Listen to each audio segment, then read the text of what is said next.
अल्लाह के नबी सल्लल्लाहु अलैहि वसल्लम का जब इंतकाल हुआ तो पूछा गया कोई कर्ज तो नहीं था? जवाब कहीं से नहीं मिला। सबसे पहले अबू बकर सिद्दीक ने आपकी नमाज जनाजा पढ़ी, फिर उमर फारूक ने नमाज जनाजा पढ़ी, फिर उस्मान गनी ने नमाज जनाजा पढ़ी, फिर हजरत अली ने पढ़ी। मसला याद रखना, अल्लाह के रसूल की नमाज जनाजा जमात के साथ नहीं हुई, अल्लाह के नबी की नमाज जनाजा किसी ने नहीं पढ़ाई। हुजरे में थे, एक एक करके लोग आते गए, पढ़ते गए। पहले अबू बकर सिद्दीक ने पढ़ी, फिर उमर फारूक ने पढ़ी, फिर उस्मान गनी ने पढ़ी, फिर हजरत अली ने पढ़ी, फिर एक एक साहबा बाद में आते गए, पढ़ते गए, एक एक करके पढ़ते जाते, निकलते जाते, यहां तक कि बाद में औरतों ने भी नमाज जनाजा पढ़ी और सबसे लास्ट में बच्चों ने नमाज जनाजा पढ़ी। इसी को पढ़ते पढ़ते और लोग देखने आते थे। अल्लाह के नबी सल्लल्लाहु अलैहि वसल्लम को तकरीबन आज के मौजूदा टाइम के लिहाज से 32 आवर्स इंतकाल के बाद 32 घंटे तक आपको दफनाया नहीं जा सका। 32 घंटे तक आपको दफनाया नहीं जा सका।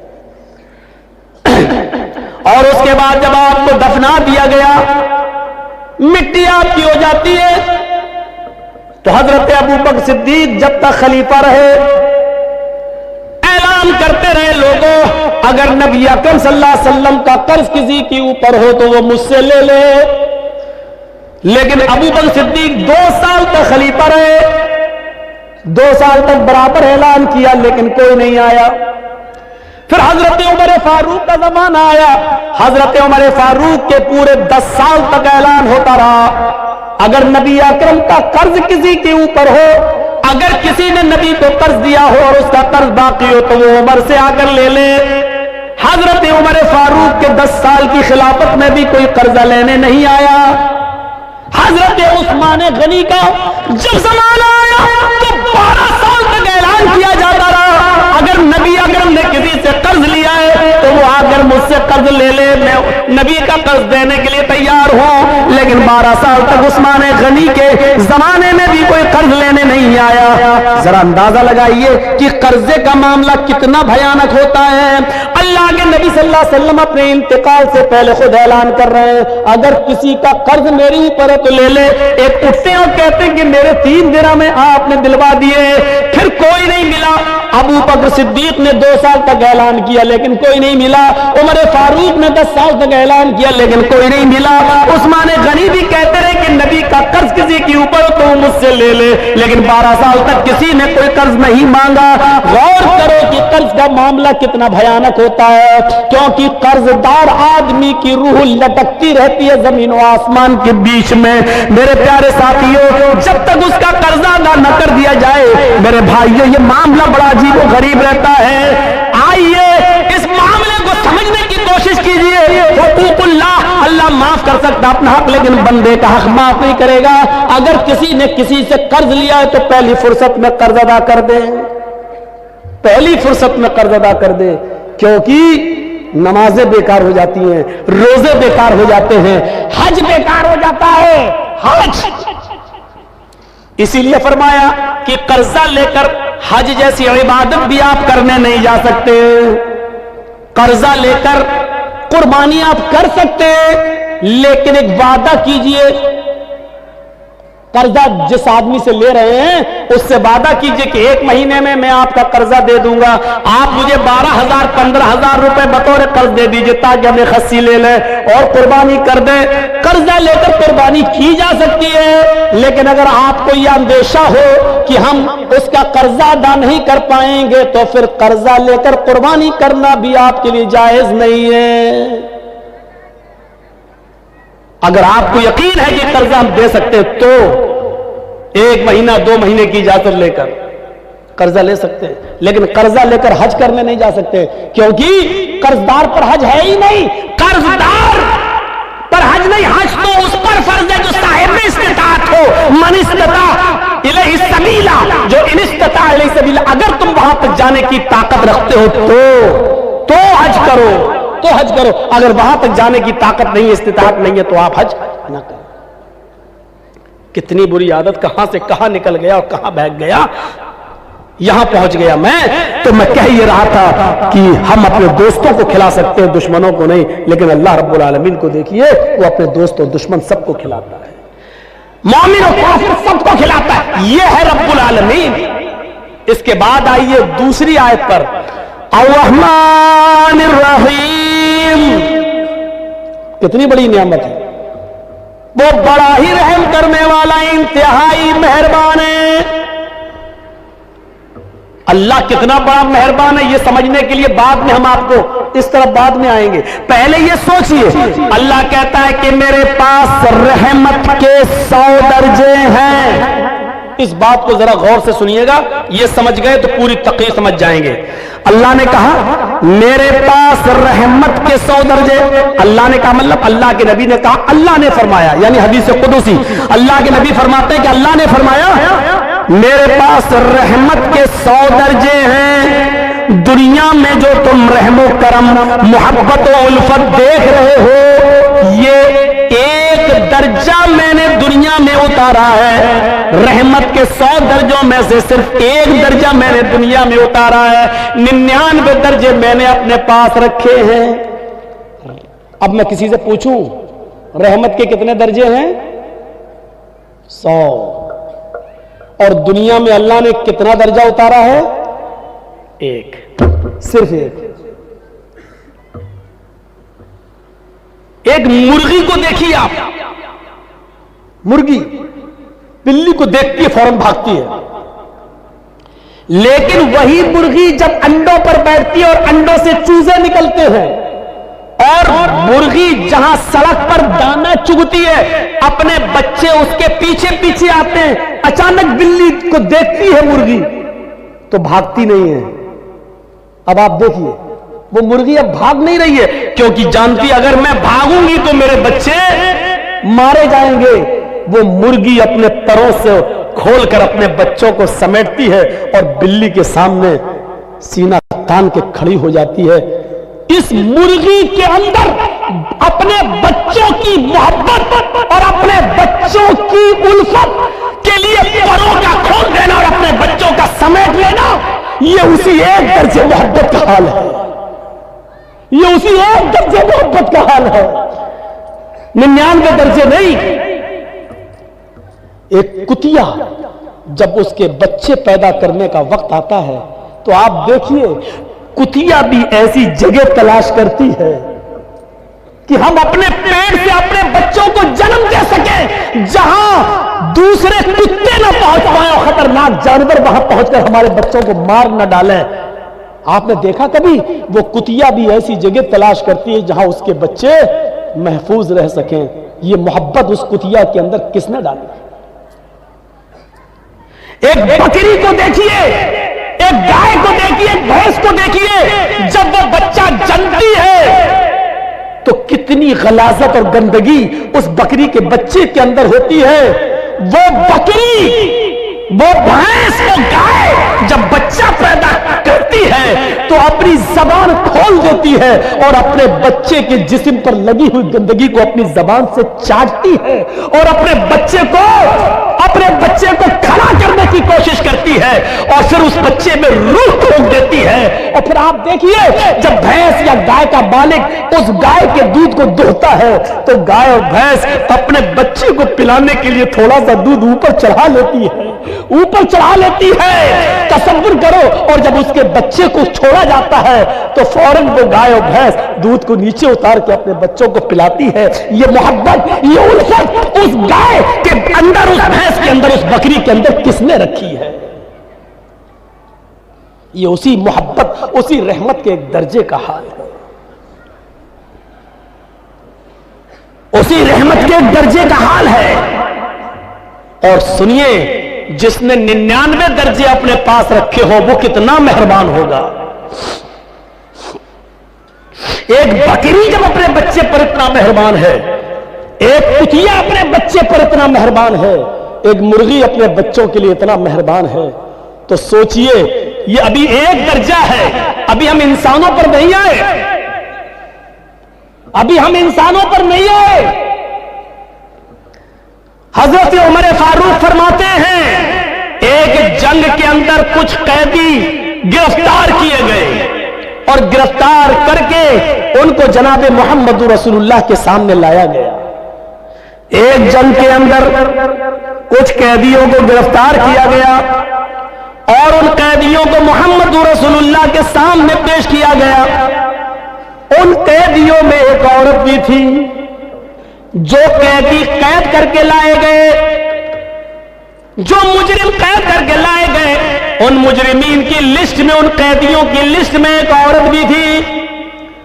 उसका बच्चा कहीं, शीरख्वार बच्चा, दूध पीता बच्चा कहीं गुम हो गया था, कहीं खो गया था, दूध पीता बच्चा। ये औरत जब अल्लाह के नबी सल्लल्लाहु अलैहि वसल्लम के सामने पेश की गई और जो कैदी नबी के सामने पेश किए गए, इस औरत को होश नहीं है कि हमको नबी के सामने पेश किया गया है, क्या सजा मिलेगी। उसका दिमाग अपने बच्चे की तरफ लगा हुआ है। वो अपने बच्चे के बारे में सोचती है कि मेरा दूध पीता बच्चा कहां होगा। यहां तक कि वो नबी अकरम सल्लल्लाहु अलैहि वसल्लम के हुक्म के मुताबिक कैदियों को एक मैदान में जमा कर दिया गया। उस मैदान में उस औरत को भी लाया गया। वो औरत जिस भी छोटे बच्चे को देखती, जिस छोटे बच्चे को देखती, जिस दूध पीते बच्चे को देखती, उससे छीन लेती और अपने पिस्तान से उस बच्चे को लगाकर दूध पिलाने लगती। अल्लाह के नबी ने पूछा, ऐसा ये औरत क्यों कर रही है? जिस औरत के बच्चे को देखती ये पकड़ लेती और अपने पिस्तान का दूध पिलाने लगती, ऐसा क्यों है? जवाब दिलाए अल्लाह के नबी, इस औरत का बच्चा कहीं गुम हो गया है, इसलिए हर बच्चे को अपना बच्चा समझ रही है। अल्लाह के नबी ने उस औरत की उस मोहब्बत को देखा, उस औरत की उस रहमत को देखा जो दूसरों के बच्चे को अपना बच्चा समझ रही है।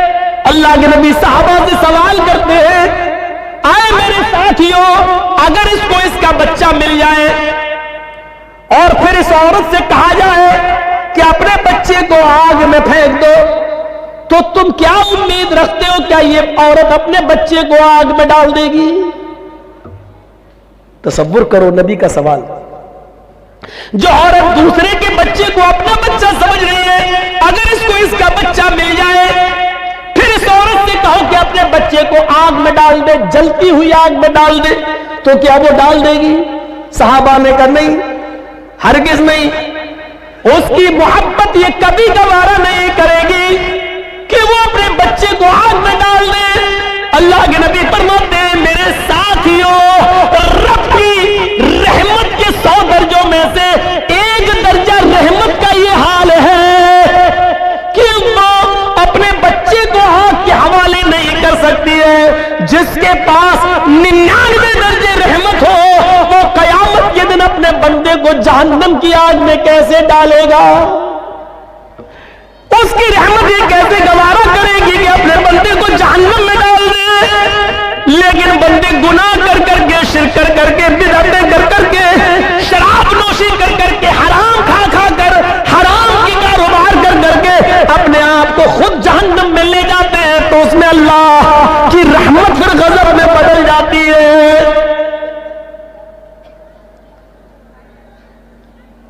वरना रब की रहमत ये गवारा नहीं करेगी। जिसके पास 100 दर्जे रहमत हो, वो कैसे गवारा करेगा कि मेरा बंदा जहन्नम में जाए? आप एक मिसाल को समझने की कोशिश करें। आपकी बेटी है, शादी हुई, आपने बहुत से बर्तन उसको जहेज में दिए, कांच के 2 बर्तन, कांच के 2 गिलास, शीशे के 2 गिलास आपने उसको दिए, बहुत से बर्तन दिए, लेकिन 2 गिलास रखे हुए थे अलमारी में, और कांच के दोनों गिलास जिसको आपकी बेटी ससुराल में जाने के बाद रोजाना साफ कर करके रखती थी, अचानक दोनों गिलास गिरते हैं नीचे। एक गिलास तो टूटकर टुकड़े टुकड़े हो जाता है और दूसरा गिलास बच जाता है।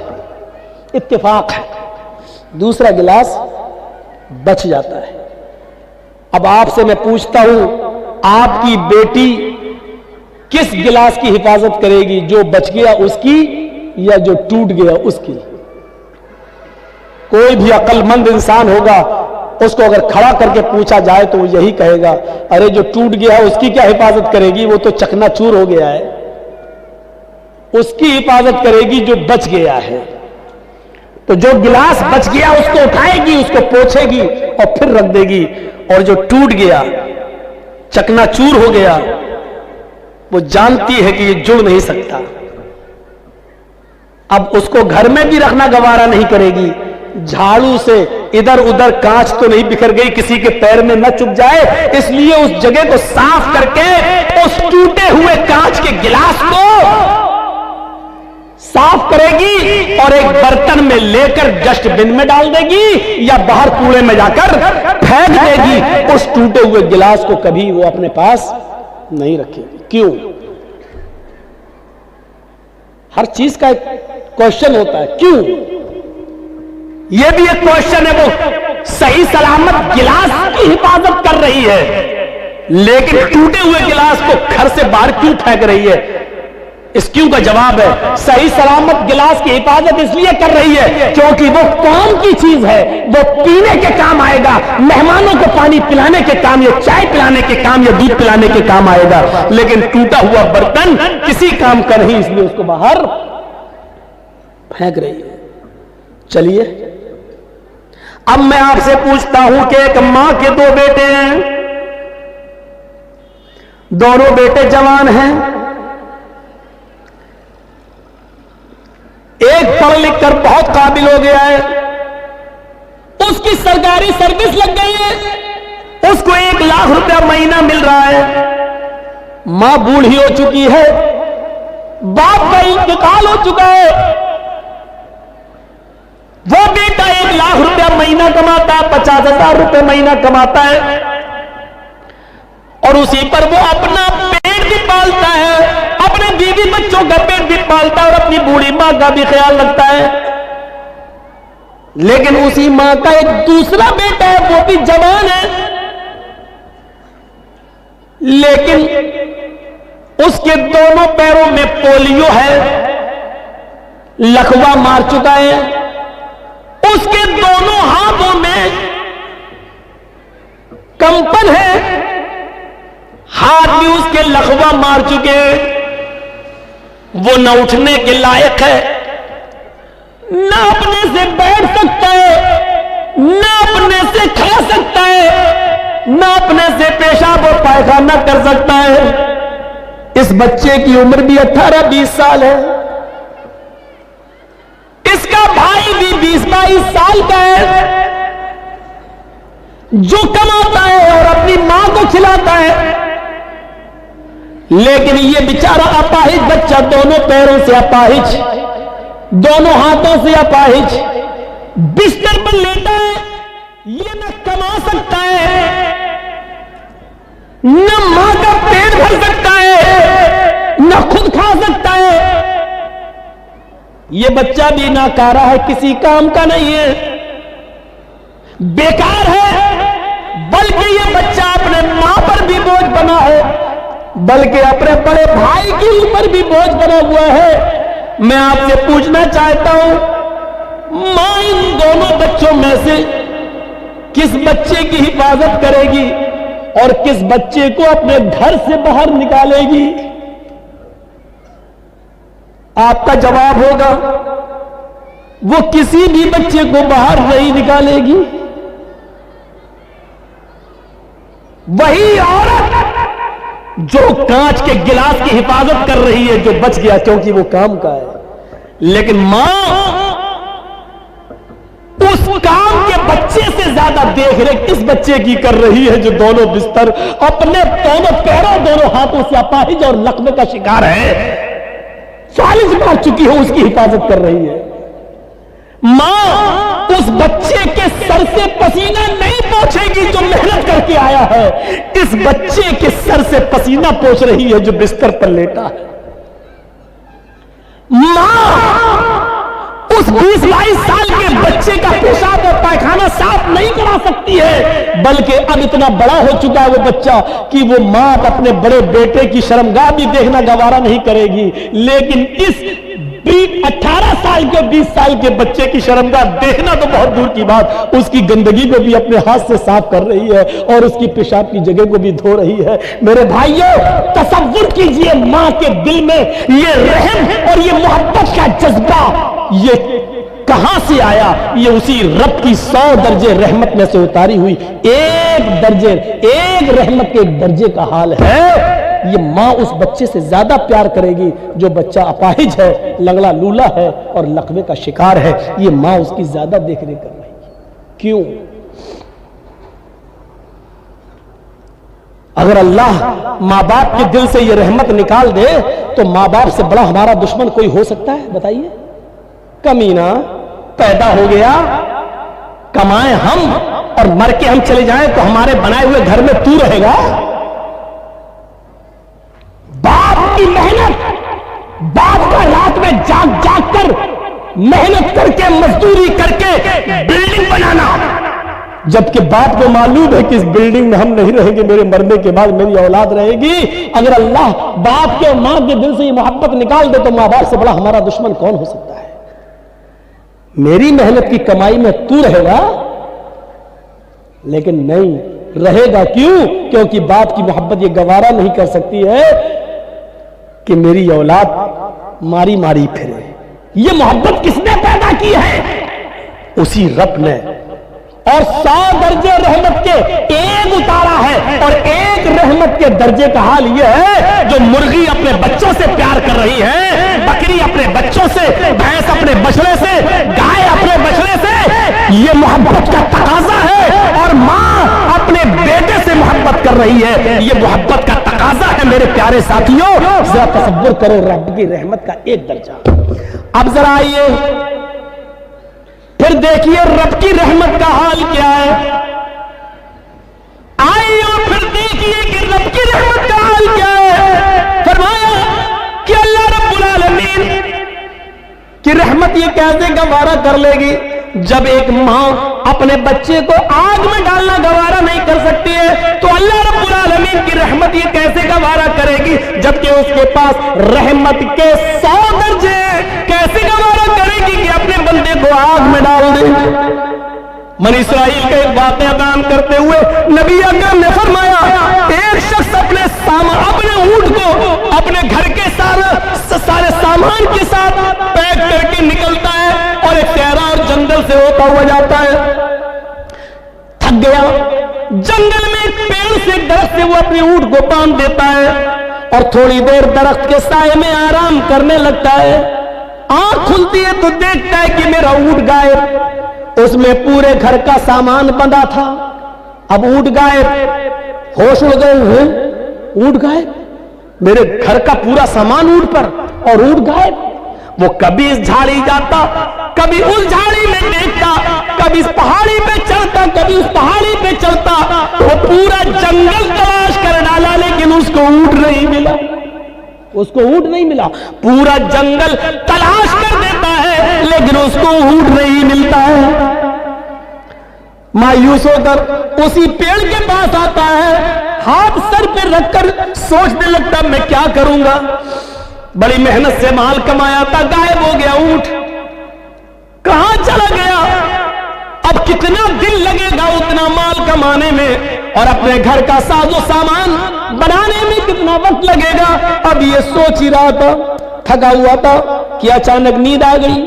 थोड़ी देर के बाद आंख खुलती है, क्या देखता है कि मेरा ऊंट उसी पेड़ से बंधा हुआ है जिस पेड़ से गायब हुआ था। आता है, ऊंट तो ये है। जाकर देखता बंधा है, सामान देखता है तो उसके ऊपर